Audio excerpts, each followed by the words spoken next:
આજે લખનવી ટ્યુનિકમાં આજે શું નવી લઈ આવ્યા? આજે લખનવી સ્ટાઇલની અંદર ટ્યુનિક લઈને આવી ગઈ છું.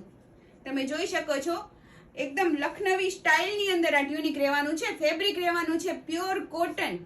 આની અંદર 3 કલર ઓપ્શન આપેલા છે. એક તો જે મેં વેર કરેલું છે તે બ્રાઉન કલર, ત્યાર પછી બીજો કલર રહેવાનો છે તે આ બીજ કલર રહેવાનો છે. તમે જોઈ શકો છો બધા ટ્યુનિક વ્હાઈટ પેન્ટની સાથે બહુ જ મસ્ત લાગશે. અને આ ત્રીજો કલર છે તે રહેવાનો છે મસ્ટર્ડ યેલો કલર. દરેક તમે ટ્યુનિકની સાથે તમે વ્હાઈટ પેન્ટ આસાનીથી વેર કરી શકો છો અને એક મસ્ત પેર બનાવી શકો છો. સાઈઝ રહેવાની છે M થી લઈને 3XL સુધીની સાઈઝ રહેવાની છે. ફેબ્રિક રહેવાનું છે પ્યોર કોટન ફેબ્રિક રહેવાનું છે. જો કોઈને આ ટ્યુનિક ઓનલાઈન ઓર્ડર કરવું છે તો સ્ક્રીનશોટ લઈ અમને વોટ્સએપ કરજો. અને જે લોકોને શોપ વિઝિટ કરવી છે તે દેવરૂપ ફેશનની મુલાકાત લેજો. બાયોની અંદર આપણું એડ્રેસ આપેલું જ છે. Thank you.